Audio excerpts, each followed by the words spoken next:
En Twitter somos Democracia S. 852. Muchísimas gracias por la presencia, distinguidos. El primero, el señor doctor Patricio Donoso, miembro del CAL, es del Consejo Administrativo de la Legislatura. Hombre significativo, legislador confiable, un ciudadano de prestancia y de palabra, que es lo inexistente en las figuras políticas de estos días. No todos. Miren ustedes, aquí hay una gran excepción. Patricio Donoso nos visita. Saludo también la gentil comparecencia que hará Gustavo Isch desde Santo Domingo de los Áchilas. Reitero que estaremos también conectándonos con el doctor Gustavo Isch. Gustavo está en la ciudad de... No, Gustavo está en la ciudad de Santo Domingo de los Colorados. Y hay otro... Marcos López está en la ciudad de Guayaquil, exactamente. ¿Por qué Marcos López? Porque ha ofrecido una muy interesante evaluación de la circunstancia coyuntural a uno de los principales rotativos del puerto de Guayaquil. El señor doctor Mauro Terán es ex miembro de la otrora excelentísima Corte Suprema de Justicia, actual Corte Nacional, que ha emitido también un punto de vista y que tiene este momento una misión prioritaria, exigible desde todo punto de vista, no hacerse la oto. No. Señores miembros del Consejo Nacional, ¿qué digo? De la Corte Nacional de Justicia. Ustedes tienen ahora una obligación importantísima. Pero estaban mencionando unos tuits habladores les pongamos, unos tuits especulativos, complicados, que siempre hay ese tipo de mensajes que están pidiendo plata para algo muy significativo, un pronunciamiento muy importante de esa sala tan grande de hombres y mujeres que configuró este periodo del correísmo, que todo le puso en un solo envoltorio, ¿no? Controló absolutamente todo. La primera pregunta, Patricio y Mauro, personajes que están acá en las instalaciones fundamentales de la cadena Democracia, ¿ustedes imaginaron, al igual que mis oyentes, que Correa esté a punto de ser capturado en la primera región del mundo, la Europa tan significativa, ¿no es cierto? En el escenario europeo, él con un cálculo no tan producto de el afecto y el cariño y el amor encendido a su cónyuge, yo creo que hasta pensando mal, con un cálculo importante de su parte, prefirió encontrar una mujer ajena a nuestros medios latinoamericanos. Pero eso ya es una maldad de mi parte.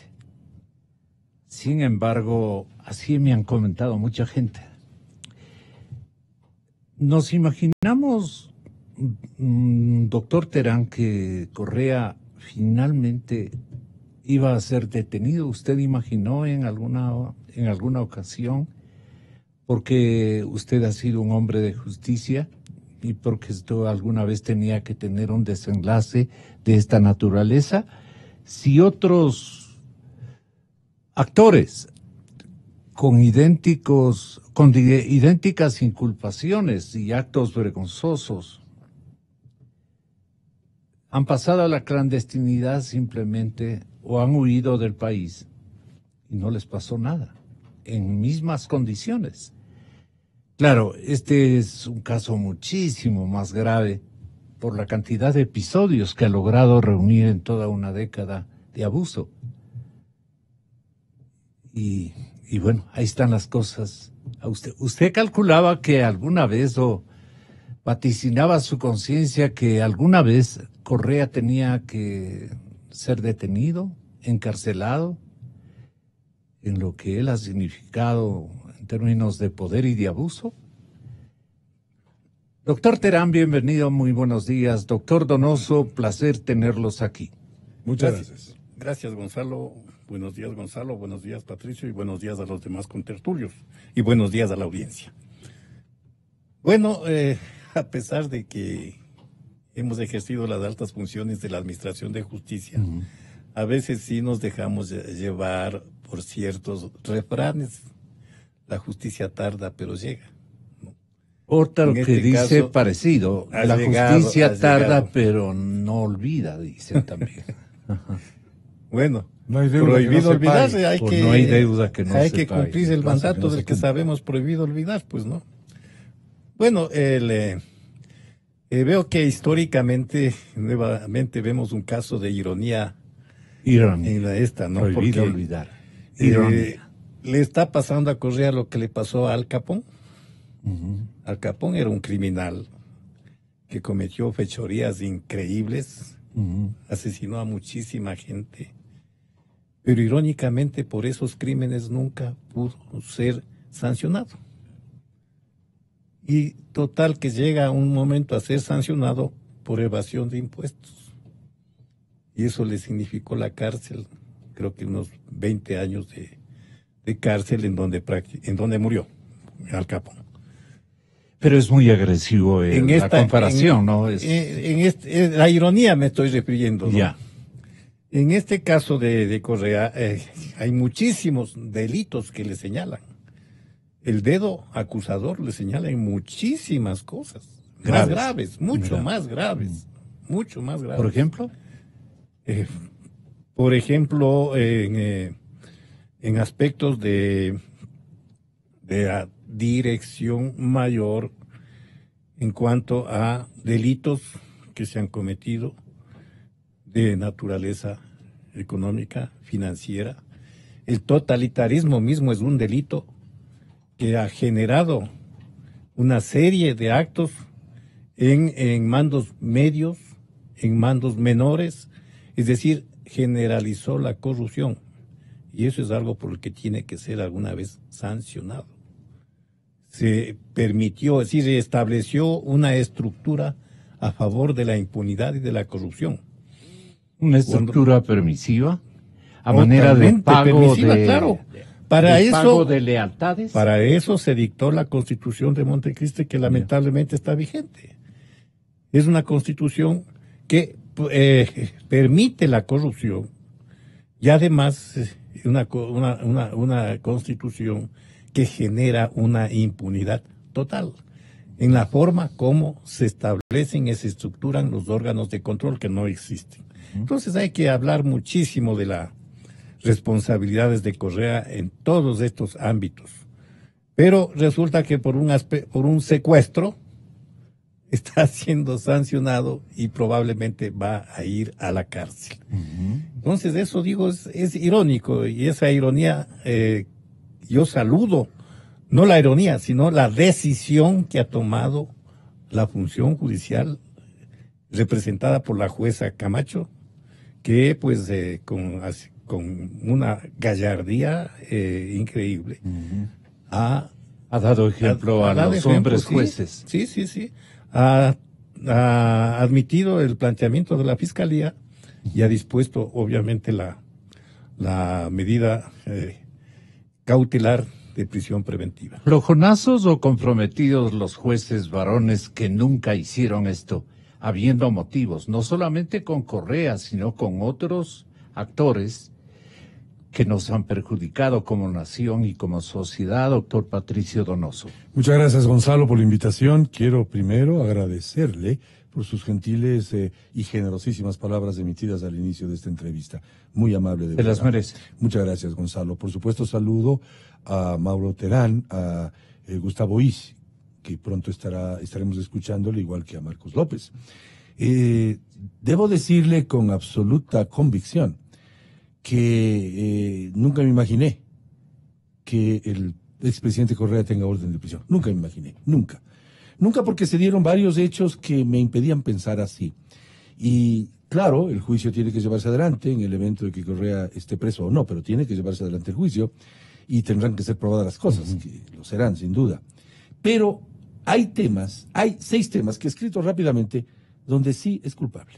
A ver. Y ya están demostrados. 1, el 7 de mayo del 2011 metió la mano en la justicia a través de una consulta popular que utilizó como pretexto la vida de los toros, de los gallos y la existencia o no de casinos, cuando bastaba una decisión de los municipios que no haya muerte de toro en plaza. Sí. Sin embargo, utilizó eso para meter la mano en la justicia, que es el inicio de esta tragedia. Pero hay un inicio anterior, si me permite, Gonzalo, que fue el tema de los manteles. Sucedido el 8 de marzo del 2007, yo tengo buena memoria. Ese día se tumbaron de un solo toque al 57% de los legisladores. Y votados los legisladores con esa... votados a patada limpia. A patada limpia y con un pretexto absurdo, y se tumbaron al Congreso. Así el presidente Correa llegó a ser presidente la primera ocasión sin legisladores, porque no presentó candidatos. Sin embargo, al cabo de 5 semanas, porque desde el 15 de enero del 2007 que se posesionó al 7 de marzo, o al 8 de marzo, perdón, median 5 semanas. En 5 semanas se tomó el Congreso. Y luego vino Montecristi y todo lo que usted conoce. Tercer delito, el haberse feriado el segundo boom petrolero. Se lo ferió. Porque recibió el gobierno anterior 300,000 millones de dólares, y aparte de eso nos endeudaron hasta las orejas, mucho más del 40%. Estamos discutiendo ese tema en la legislatura. Y yo siempre hago esta analogía con su veña, Gonzalo. El ciudadano aquel que llega a su casa el viernes y le dice a su mujer y a sus hijos: me han triplicado el sueldo. Fiesta el viernes, el sábado van a comprarle una nueva bicicleta al niño y una maleta nueva a la niña. Y el lunes va al banco y la mujer le dice: ¿a dónde vas? Al banco. A depositar el triplicado salario. Y el ciudadano le responde: no, voy a pedir prestado. ¿Y a cuál banco? Al más caro, a China. Es decir, cuando más plata se recibió, más nos endeudaron. La pregunta del millón, que lo dijo un conocido político ecuatoriano: ¿y dónde está la plata? Porque hasta las obras, como las hidroeléctricas, se las hizo con deuda. Entonces, mi querido Gonzalo, ¿dónde están los 300,000 millones de dólares o parte de ella? El cuarto delito, la eliminación del informe previo de Contraloría. Eso provocó que se firmen contratos de una manera laxa y, por supuesto, se triplicaron, cuatriplicaron. Es más, hay ciertos proyectos que costaron 14 veces más. ¿Por qué no han fiscalizado ustedes? Porque no tenemos mayoría, pues, y lo hemos hecho en la medida en que hemos podido, con una minoría. Recuerde usted, Gonzalo, que en el periodo anterior, que también fui legislador, fui, gracias a Dios y al apoyo popular, reelecto legislador, éramos 9 del bloque de Creo, 9. Y allá al frente estaban 100. Yo, cuando hablaba, luego me replicaban 11, porque 9 por 11 es 99, si sobra uno. De tal manera que esa es la razón a su justa pregunta. Un requerimiento. Y hay otro pecado, que este sí es gravísimo. Es la promulgación de la inconstitucional ley de comunicación, que cayó a muchos, no a democracia, por supuesto, en el Gonzalo Rosero, que sufrió embates durísimos, lo sabemos todos. Pero sí cayó a muchos medios. En la campaña electoral me topaba con muchos, sobre todo en provincias, Gonzalo, que muchos medios pequeños me decían: asambleísta, no tenemos para pagar una multa de $3,000 que nos imponía el Torquemada Ochoa, ¿recordará usted? Sí. Y claro, tuvieron que autocensurarse. Eso es terrible, es un delito terrible. Por eso es que yo estoy bregando en asamblea, no para que se reforme la ley de comunicación, Gonzalo. 1000 perdones, pero no debe reformarse. Tiene que derogarse, porque es inconstitucional. Y lo inconstitucional no se reforma. Lo inconstitucional se deroga. Entonces, frente a todo esto que estamos viviendo, lo que se ha sucedido, para mí extraño, respondiendo a su inquietud planteada incluso a Mauro, no nos imaginamos que esto iba a suceder tan pronto. Gustavo Issa, en Santo Domingo de los Colorados, le doy la más cordial bienvenida. Politólogo, ¿usted pensaba que iba a llegar un momento en que Rafael Correa esté preparando maletas para la cárcel 4? Buenos días, Gonzalo. Buenos días a los distinguidos panelistas que se encuentran en este momento en la radio y a la audiencia. Recordará, Gonzalo, que en algunas oportunidades habíamos anticipado que tarde o temprano, con el cambio de la coyuntura política, con una circunstancia distinta con nuevas autoridades incluso de control, y yéndonos un poco más atrás, con un resultado electoral diferente, el tema iba inevitablemente a derivar en que las miradas de todos quienes hayan empeñado o estaban empeñando una lucha contra la corrupción, contra la impunidad, iban a dirigir hacia el exmandatario. Creo que lo que está ocurriendo en este momento es efectivamente el resultado de esa de que el cometimiento de tantos actos de corrupción sobre los cuales directamente hay una responsabilidad política del ex mandatario debían derivar hacia lo que en este momento estamos analizando y se está comentando en el programa. Es una sorpresa. Creo que lo que se viene es todavía más grave, que lo que se viene todavía implica para el ex presidente la obligación de dar respuesta a una serie de temas que conforme pase el tiempo van a ser integrados y van a ser puestos ante la opinión pública y sobre todo ante la justicia para que sean tramitados de la manera adecuada, de la manera que corresponde. Sí, ¿cuál es el otro enigma que usted le considera ha sido fortuito, digamos, en este desenlace? ¿Cuáles consideraciones usted debería formular o debe formular, especialmente con la gente que se cansó de esperarle y naturalmente protagonizó denuncias de fondo ante una autoridad de justicia de tan significativa prestancia por su talento y especialmente por su ñeque contundente, por su esfuerzo de mujer y un ejemplo para muchas generaciones de instancias de judicatura o de episodios de judicaturas que nunca hicieron valer el interés público y digamos la verdad conceptual que se está este momento tratando de demostrar, la culpabilidad de un expresidente de la República. Eso me parece que en la academia va a ser ejercitada como un testimonio distinto, atípico a lo que ha ocurrido en nuestro país en materia de corrupción política y económica. No sé qué le parezca a usted, politólogo. Sin duda, Gonzalo, hay un tema, es decir, no se puede controlar todo durante todo el tiempo. Hay factores que en política, por ejemplo, son muy difíciles de prever y no se diga de controlar al libre albedrío. Por eso es que durante la década anterior se creó todo ese sistema con el afán de controlarlo todo precisamente para evitar que en el futuro los errores de buena fe, entre comillas, que se podían haber cometido o los actos de corrupción abierta y de autoritarismo abiertos que se podían haber cometido no hubieran sido debidamente evaluados, enjuiciados y sancionados en un futuro.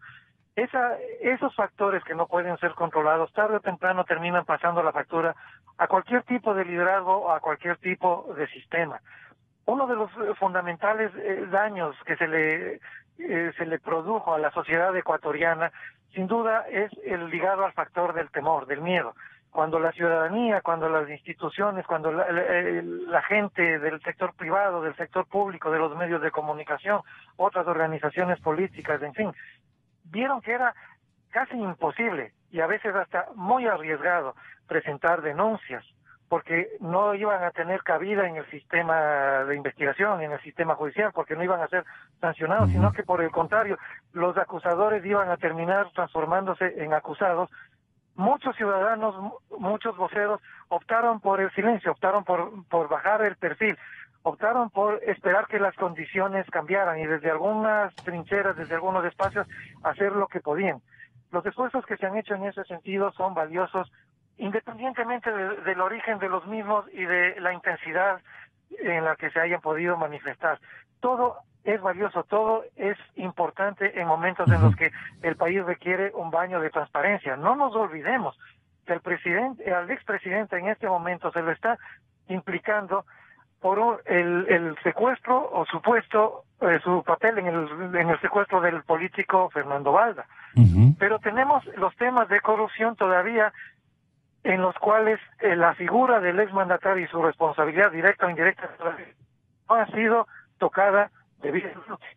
Y yo creo que con lo que está ocurriendo en este momento van a empezar a salir y se van a producir nuevas noticias y nuevas informaciones que deberán ser investigadas por autoridades competentes, por autoridades. Seguramente abundantes detenciones inclusive, ¿no?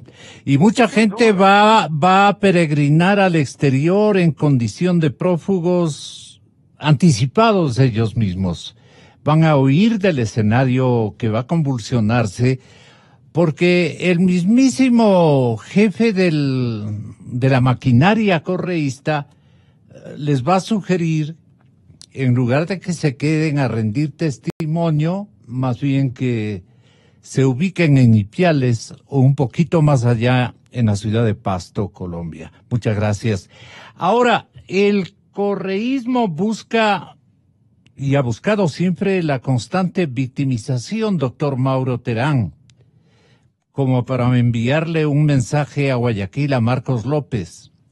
Mauro, el presidente ha sido muy hábil en ese sentido. Entonces siempre se ha victimizado, los calificativos que ha mantenido encendida la bronca publicitaria, especialmente, han sido incesantes en todos los pasajes de su década bastante bien ganada, pero en este caso con un cambio, atropellado cambio, inimaginable cambio, que este momento le tiene a punto de ser detenido internacionalmente por una policía extranjera combinada, no sé cómo funciona la Interpol, producto de un acuerdo universal para casos de excepción como este. Entonces, Mauro, ¿qué opinión tiene usted de esta condición de prófugo ya con orden de detención? Y el papel de la doctora Daniela no es un ejemplo para los ex jueces como usted, que fueron varones y no fueron en la concreción del mandato de jueces, no fueron tan varones en algunos episodios que pasaron de agache en el país por menos cosas o por más cosas o por mayores culpabilidades. Tenga la bondad, doctor Terán. Bueno, Gonzalo, con el cariño que siempre le tengo, debo aclararle que cuando fuimos miembros de la última Corte Suprema de Justicia, que fue la primera corte independiente que no les dieron tiempo para protagonizar 2 años y pico, pero resolvimos causas enormes, complejas, tremendamente.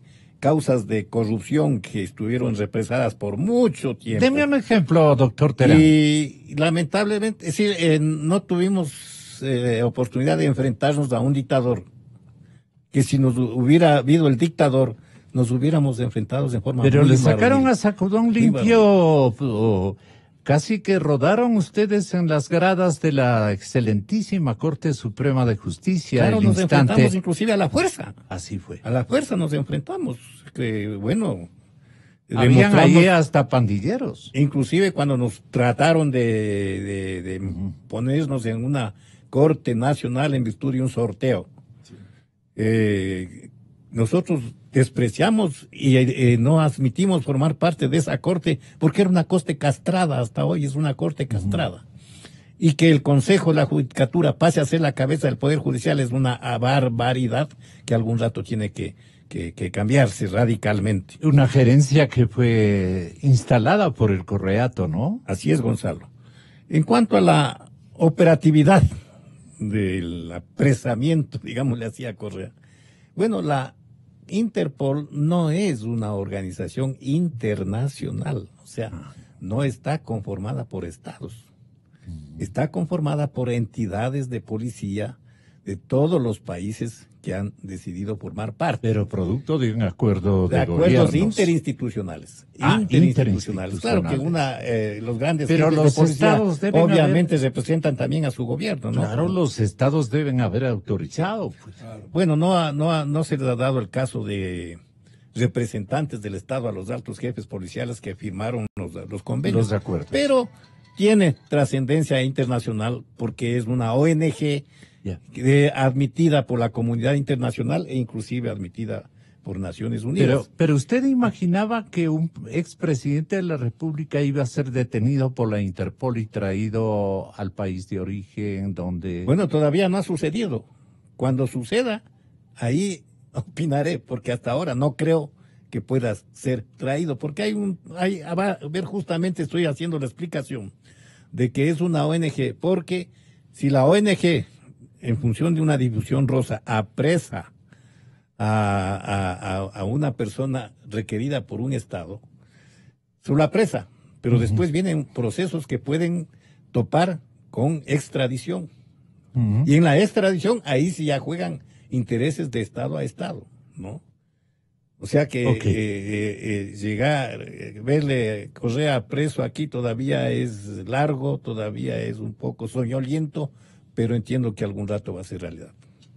Ahora quiero que nos describa cómo han recibido esta noticia desde hace las últimas horas el ingeniero Marcos López, los guayaquileños. Marcos. Buenos días, Gonzalo. Muchísimas gracias a todas las personas que nos escuchan. Bueno, esta es una noticia que realmente se la ha recibido, yo no diría que con beneplácito ni alegría, porque obviamente el hecho de que la justicia esté atrás de uno siempre es un problema humano para cualquier persona. Pero yo creo que al menos sí se lo ha recibido con ese sentimiento de decir, bueno, por fin parece que la justicia le han dejado de meter la mano, por fin la justicia está fuera de las garras de alguien que tuvo todos los poderes, y que cuando tuvo todos los poderes lo utilizó como ese muchachito de barrio que tenía pues atrás toda su pandilla y podía pues evidentemente caerle a cualquier chico que se portara mal en el barrio. Pero hoy que está solo ya definitivamente se siente desprotegido y está tomando cualquier medida para no presentarse ante la justicia. ¿Cuál fue el error del chico de barrio? El error del chico de barrio fue no respetar los derechos humanos. El error del chico de barrio fue pensar que como el chico del barrio, que piensa que siempre va a ser quinceañero, pensó que siempre iba a estar en el poder, pero el poder es efímero y el tiempo pasa rápido. Entonces hoy el tiempo le está tomando la lección al expresidente Correa, ¿no? Usted, doctor Patricio Donoso, desde ubicándose en la sala del Congreso, en su propia curul, o en la silla del Consejo Administrativo CAL, ¿qué tiene que priorizar la señora presidenta de la Asamblea para empatar, digamos, seguramente con la expresión de la justicia a través de la doctora Daniela, que ha dado un ejemplo de vigor y le da un aliento especial, singular, a la justicia ecuatoriana desde hace mucho tiempo? Aunque el señor doctor Terán, con sobradas razones, dice, también nosotros hemos inscrito episodios que nunca han sido reivindicados como debían haber sido hechos. No obstante, nadie imaginó este episodio que estamos analizando. Gracias. Tenga la onda. Una pequeña digresión antes de contestar su inquietud periodística, Gonzalo. Yo estuve presente, en aquel entonces era presidente del Comité Empresarial Ecuatoriano, hace 11 años, en la Corte Nacional de Justicia, cuando Mauro Terán, Ana Abril, recuerdo, se negaron a ser parte de un sorteo que no dignificaba a nadie. Y yo aplaudí a Mauro en aquel entonces, aplaudí a Ana Abril y a otros magistrados, creo que Jiménez también, qué sé yo, que se negaban a ser parte de un sorteo. Pero es que la justicia no es una tómbola. La justicia no es un sello cara a ver quién gana. La justicia no es apostémoslo en la posa deportiva del Mundial. Eso está bien para otros temas, pero no para la justicia, pues. Usted recordará, Gonzalo, y la opinión pública que me escucha a través de EXA, que la justicia está graficada a través de una mujer esbelta, muy guapa, vendada los ojos. Esa es la justicia. Y tiene que impartirla sin mirar a quién. Esa es la justicia. A los legisladores, contestando su pregunta, nos pagan un salario por hacer 11 cosas. De entre ellas, las dos más importantes son, por supuesto, legislar y fiscalizar. Y en el tema fiscalizador, es evidente que quienes somos de oposición hemos hecho el mejor de los esfuerzos para, por ejemplo, seguir un juicio político, porque es lo que nos corresponde, juicios políticos, al señor Glass. Al final no se dio, porque la mayoría no quiso, y sin embargo dejó de ser vicepresidente porque estuvo preso ya 3 meses, no por el juicio político. Lo mismo pasa con el señor Yalc, que está en el limbo ese juicio. Pero claro, esas son las actitudes. ¿La situación de ellos se agrava con esta detención del líder máximo Por supuesto que se agrava porque... paso por los máximos poderes, abusivos poderes. Se agrava porque ya no tienen, de hoy en adelante, he de suponer, la impunidad garantizada. Porque eso es lo que se garantizó en 10 años. Una impunidad tan grande que ciertos actores políticos nos han dicho, inclusive estuve aquí en EXA, y yo siempre le escucho a Gonzalo, que decía que les prohibían fiscalizar. Entonces es evidente que estarán preocupados por esta nueva realidad, por así decirlo. Hay que respetar el debido proceso, pero hay que hacerlo, pues, hay que hacerlo. Y eso es lo ético, eso es lo honesto. Nada es eterno, Gonzalo. Y la primera pregunta que usted, con mucha sapiencia, nos hacía a Mauro y a mí, y a quienes no están ahorita en el estudio, como a Gustavo y a Marcos, es si nos imaginábamos esto. Lo único que puedo yo contestar a esa pregunta atinada es, nada es eterno, las cosas pasan. Y claro, llega un momento dado en que la factura hay que pagarla. Y quienes incumplieron... ¿Qué desenlace más o menos prevé usted, doctor Terán? ¿Qué desenlace de esta orden de detención? ¿Está dictada? Obviamente va a ser inamovible, pero ¿se refugiará en algún país? ¿Logrará o ya tenía conectado, digamos, un escenario donde él pueda pasar un buen tiempo hasta que las cosas cambien y él retorne a un ejercicio seguramente de un nuevo episodio de poder político por lo que son nuestras gentes en su formación ciudadana?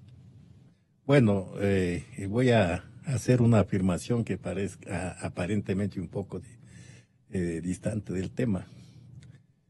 El corrupto siglo XXI ya no le teme a la cárcel. El corrupto siglo XXI le teme a la pobreza. O sea, teme que le quiten el botín. Yo creo que la sanción más grave contra Correa, según las cosas que se hablan y se dicen, de que ha amasado alguna fortuna, pues el castigo más grande será pues quitarle el botín si es que lo ha amasado. Y inclusive no tienen miedo los corruptos porque hay esta cosa de cárceles un poco discriminatorias como la cárcel 4, que pienso que no hay razón de que exista, porque en esa cárcel están corruptos que han cometido delitos millonarios. Como en esa cárcel se paga, como en un hotel de 4 o 5 estrellas se paga en esa cárcel la estadía, ¿con qué pagan? Con la misma plata que robaron. Entonces eso debe desaparecer, una cosa de esas. Tiene que haber igualdad en el tratamiento a estas personas. ¿Es una obligación del presidente Moreno destruir esa cárcel de privilegios? Tiene que eliminarse porque pero no se justifica. ¿Quién Yo no tiene creo que eliminar esa cárcel? Yo no creo que para ser más directos. Sí, no tiene sentido, porque es discriminatoria y además de discriminatoria es una especie de alcahuetería de la corrupción. Así frontalmente, Gonzalo. Bueno, en cuanto al desenlace, entiendo que esto va a terminar en la Interpol en función de difusión roja, pero se escucha que Correa plantea que va está agilitando asilo en Bélgica o en cualquier otro país. Yo creo que en Bélgica, en los países que están dentro de la Unión Europea, va a ser difícil porque ahí ¿no? la doctrina del asilo es bien rígida. Ahí no se otorga pues nomás el asilo como le otorgaron a Sánchez. Inclusive le rogaron que venga a asilarse en el Ecuador. Parece que le rogaron, ¿no?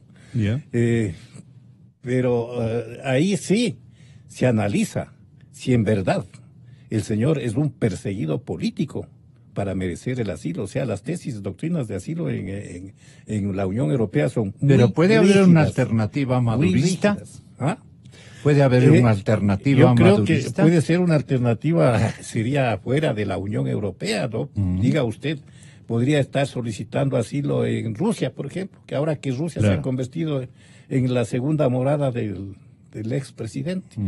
Entonces, bueno, hay ese otro estado que está liderada recién nomás, creo que Turquía u otra nación. puede ser en Arabia Saudita, en Qatar.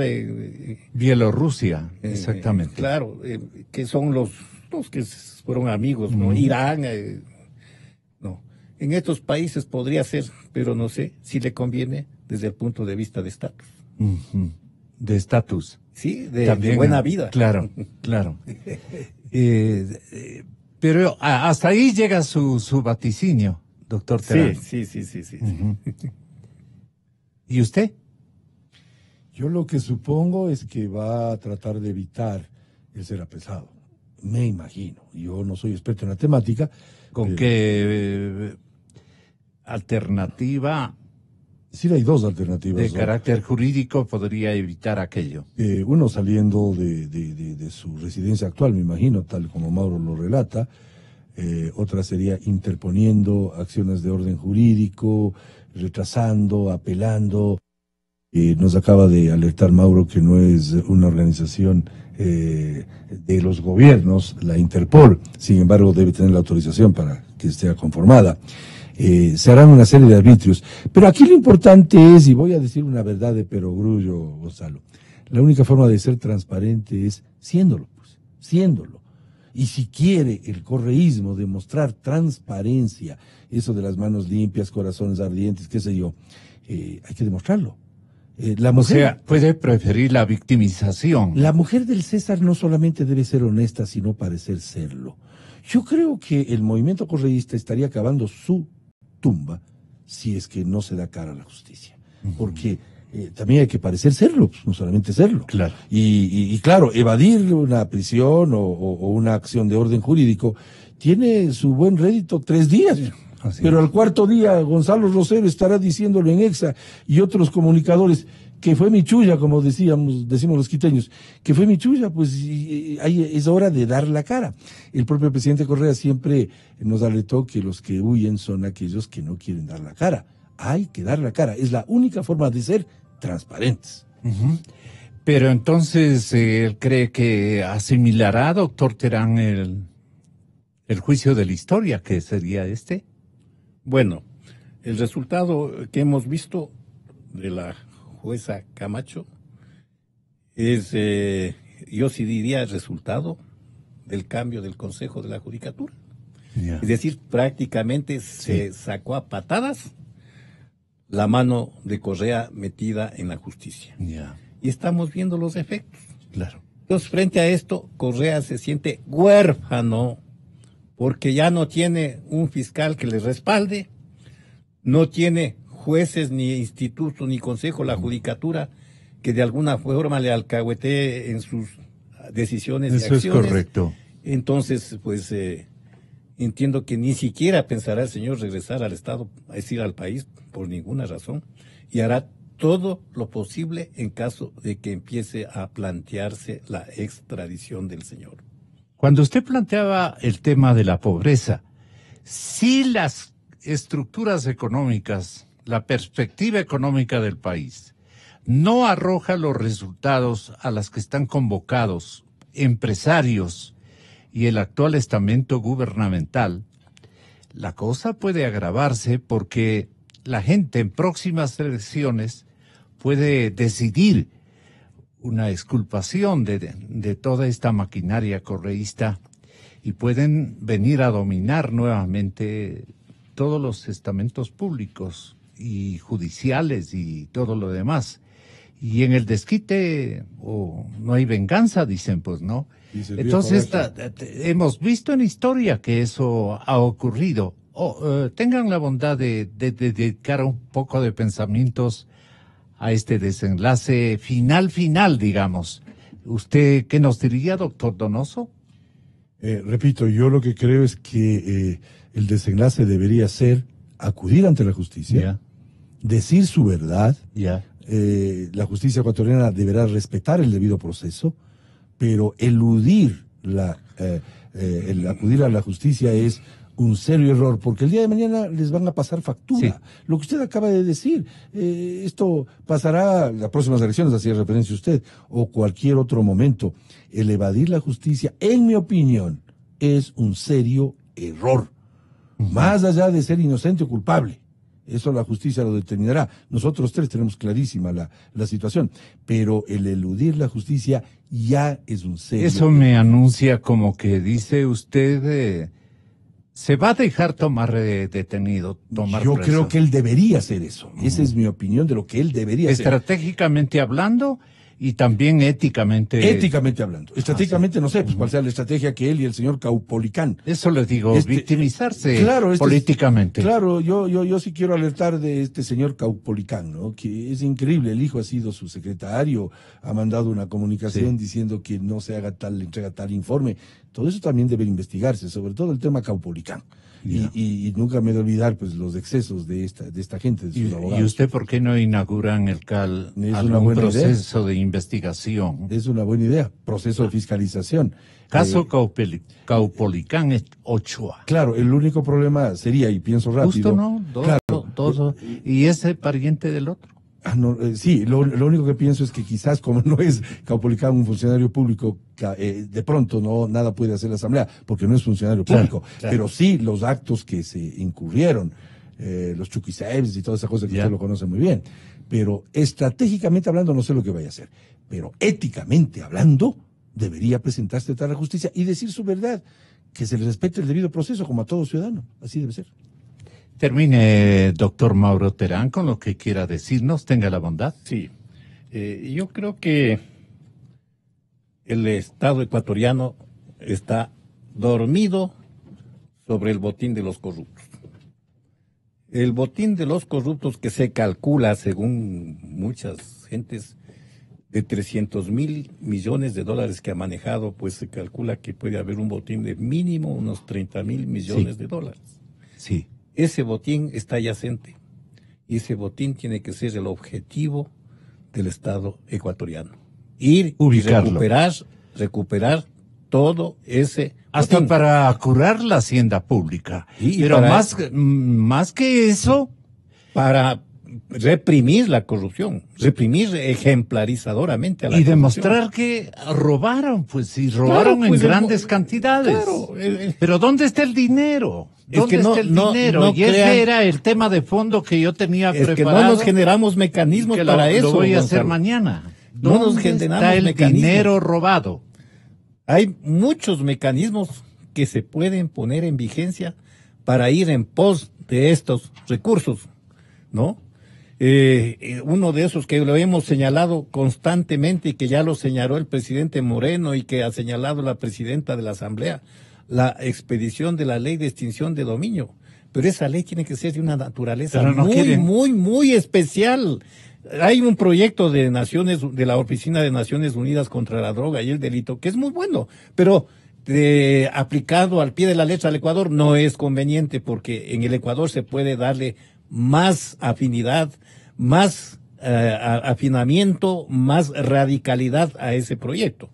Pero no sé cómo estarán elaborándose esos proyectos y ojalá una ley de extinción de dominio que se dicte sea realmente para ir en pos de los botines de los corruptos, que no sea simplemente un mamotreto más que entre en vigencia para superficialmente contentar a las exigencias de la comunidad nacional. De últimos días, Rafael Correa ha reaccionado desafiante a la vinculación por parte de la Fiscalía General a los adversarios o enemigos políticos de él y ha pedido una Asamblea Nacional Constituyente. Entonces, ya con esos elementos, ¿cuál es la intencionalidad de orden político estratégica que él tiene? Bueno, yo creo que algún momento el esquema correísta que lamentablemente está vigente con la Constitución de Montecristi tiene que irse al tarro de la basura. Uh-huh. Y eso solamente se conseguirá con una nueva Asamblea Constituyente. Pero esa nueva Asamblea Constituyente no debe ser planificada como se ha planificado históricamente una Asamblea Constituyente que se la entrega a la partidocracia. Y eso es el sueño de Correa, porque él piensa que seguramente si se va a convocar a una Asamblea Constituyente en donde los partidos políticos van a poner los asambleístas, obviamente él pensará en tener una asamblea a su favor.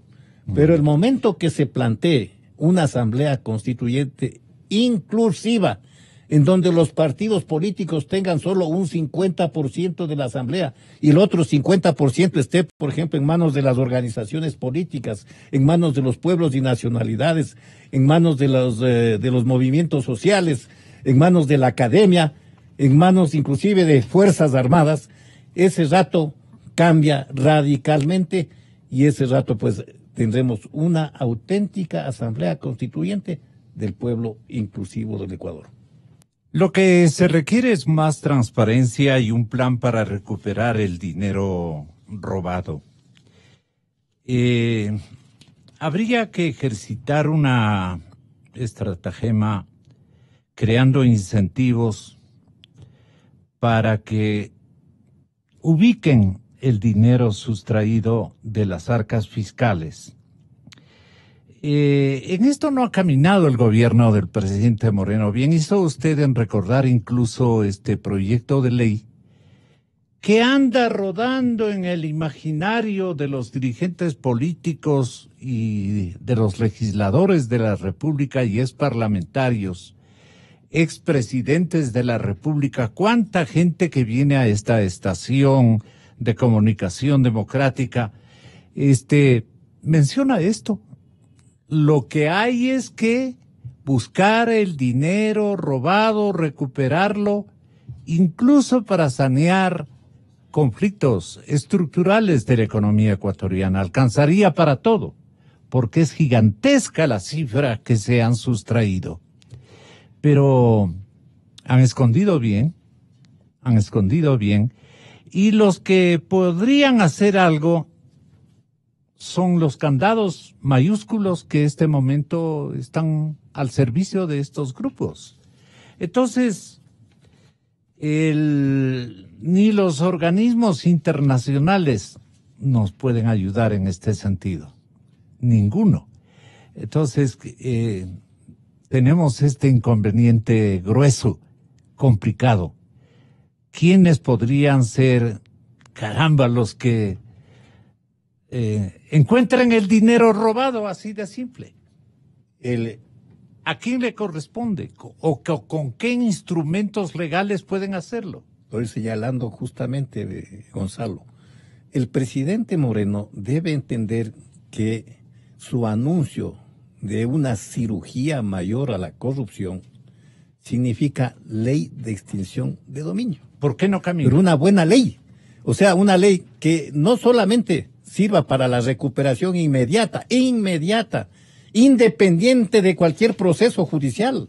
Establece mecanismos para recuperar directamente los recursos de manos de los corruptos. Y además esta ley abre la perspectiva de mecanismos como, por ejemplo, la denuncia pública premiada, ¿no? De enriquecimiento ilícito. Y eso va a dar lugar a que tenga una trascendencia en el campo nacional e internacional. Miren, en el campo internacional hay grandes empresas, ¿no? Que son los que se llama vulgarmente cazadores de Botines. ¿no? De botines. Sí. Cazadores de botines. Sí. Cazadores de recompensas. Cazarrecompensas, ya, los ya. cazarrecompensas. El momento que en el país se establece la posibilidad de premiar la recuperación del enriquecimiento ilícito, estas empresas, diga usted, en 30,000 millones de dólares, habría en juego, poniendo usted un tope del 10%, que es un buen tope, unos 3,000 millones de dólares en juego. Mínimo. Estas empresas se ponen inmediatamente en movimiento y le van a dar un gran servicio al Ecuador en función del beneficio económico. ¿Quién que van a debe obtener. liderar esta? No, el momento que en una ley, por ejemplo, en la misma ley de extinción de dominio se No, debe pero en establecer- la ley, ¿quién debe liderar, digamos, esta búsqueda? el presidente de la República. Porque él es el que tiene El que llevar presidente adelante Moreno. la política de Además, persecución él- de la él corrupción. comprometió porque la lucha contra la corrupción es una gran decisión política. ¿Este es compromiso de Moreno o de todos? Es, empezando de la cabeza de todos. Todos tenemos que enrolarnos en ese tipo de lucha, pero con voluntad política de luchar contra la corrupción. Si no hay esa voluntad política, no hay, todo será habladuría, como muchos que hoy se llenan la boca hablando contra la corrupción, pero el momento que se piense, por ejemplo, en la ley de extinción de dominio, una buena ley de extinción de dominio, van a ser los primeros en oponerse. Doctor Mauro Terán, muchas gracias por haber estado con nosotros. Nosotros, valga la redundancia, estaremos buscando en continuidad otras expectativas de la gente del Estado llano y de los sectores más caracterizados de nuestro país por su ética y su moral públicos. Mañana nos encontramos a buscar la verdad.